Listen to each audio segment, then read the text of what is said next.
तो जैसे महराजुद्दीन मलिक बोलते थे कि मुझे इन लोगों ने ये सब उकसाया और इन लोगों ने मुझे मजबूर किया राजनीति में आने, फिर आप भी हमें मजबूर कर रहे हैं, हम आपको अपोज कर रहे हैं, आप हमें मजबूर कर रहे हैं हम राजनीति में आए। और जिस दिन आएंगे इंशाल्लाह आपकी जमानत जब्त हो जाएगी, जिस दिन लोगों को आपके इरादे पता चल जाएंगे, जिस दिन लोगों को आपकी सोच समझ आ जाएगी ना, आप जमानत जब्त हो जाएगी। ये जरूरी नहीं है आपने एक बार 23,000 वोट लिया, आपने कोई दुनिया फतेह नहीं की है, बड़े बड़े सिकंदर गिरे हैं। एक एमएलए बनना कोई बड़ी बात भी नहीं है, अल्लाह का निजाम है, ठीक है बना दिया। एक इंसान को तो बनाना ही था, 8 लोग उठे थे, 8 में से एक को बनना था, ठीक है महराजुद्दीन मलिक को बनाया। तो मजीद वानी पहले मिनिस्टर रह चुके हैं, गजीत सिंह भी अपनी पार्टी में किसी लेवल पे रह चुके हैं, मंसूर भट्ट भी किसी लेवल पे रह चुके हैं, ठीक है अल्लाह ने आपको मुंतखब किया। इसका मतलब ये नहीं कि आप बेहतर थे, इसका मतलब ये था कि अल्लाह ने आपके कंधे पे ये बोझ डाला कि आपने अवाम को किसी जगह पे लेके जाना है। लेकिन आप तो रोजाना कहीं अवाम पिट रही है, कहीं घिस रही है, कहीं अवाम के साथ हमेशा नाइंसाफी की जा रही है। और आप आएंगे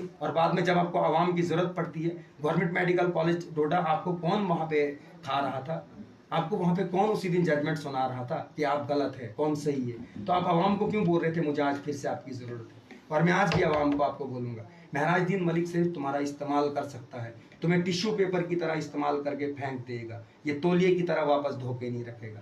जब तक तुम नहीं समझोगे तुम इससे खस्ता हालत में जाओगे।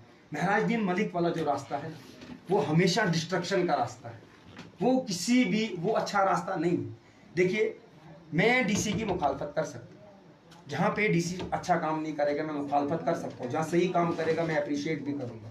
लेकिन आप एक जाती लड़ाई बना के आप लोगों के काम फंसा देते हैं। और अभी आपने अलायंस तोड़ दिया, और मैं आपको बता दूं जितनी उम्र सरकार के पास जितनी पावर होगी, हमारे कॉन्स्टिट्यूंसीज के बड़े इंस्टीट्यूशन पे इफेक्ट पड़ेगा। आप पॉलिटिक्स को नहीं जानते हो, आप सिर्फ लोगों के जज्बात के साथ खेलना जानते हो, आप सर्कस चला रहे हो, आप राजनीति नहीं चला रहे हो, आप तो कानून साज हो। कौन सा कानून बनाया?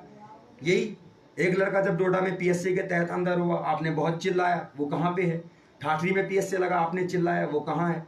आपने बाद में पता किया, आपने उनके बच्चों से पूछा आप कैसी जिंदगी बसर कर रहे हैं, आप उसकी बीवी से जाके कभी बात की?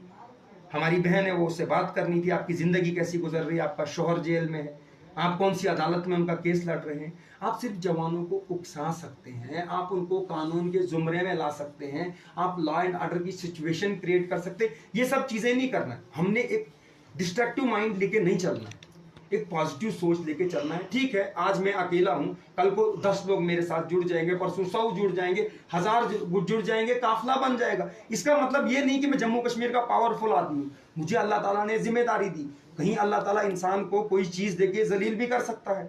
अगर अल्लाह ताला मुझसे नाराज है तो मुझे बड़े लेवल की इज्जत देके जलालत भी बड़े लेवल की होगी। अब अगर आप पे बात आएगी, अब आप महराजुद्दीन मलिक नहीं, अब आप विधायक हैं कॉन्स्टिट्यूंसी डोडा ईस्ट के, 52 जो हमारी कॉन्स्टिट्यूंसी उसके विधायक हैं आप। अब आप आम आदमी नहीं, आप खास आदमी हैं। तो आपने खुद को इतना आम कर दिया है कि कभी भी आपको कोई बोलता है मेरे साथ अलायंस कर लो, आप कर लेते हैं। तो ये इंस्टाग्राम का कोलैबोरेशन नहीं, आप एक पॉलिटिकल जो अप्रोच है, अपने पॉलिटिक्स का जो है जनाजा निकाल दिया। आप जमहूरियत जमहूरियत के नाम पे आप बता देंगे, मैं चिथड़े उड़ा दूंगा, जमहूरियत है। आप किसी को ऐसी बदकलामी बदफाशी से आप बोलेंगे तो ये जमहूरियत है। आप बच्चों को सिखा क्या रहे हैं? छोटे छोटे बच्चे होते हैं, 6-6 7-7 साल के बच्चे, उनके हाथ में मोबाइल होता है, तो आप ट्रेंडिंग में हैं, आप एक रोल मॉडल हो, आप आइकन हो। अगर आप डिस्ट्रक्टिव होंगे तो हमारी नस्लें डिस्ट्रक्टिव बनेंगी। आप अच्छे होंगे, आपको अच्छे कदम लेने पड़ेंगे, आपको पॉलिटिक्स में मैच्योरिटी लानी पड़ेगी।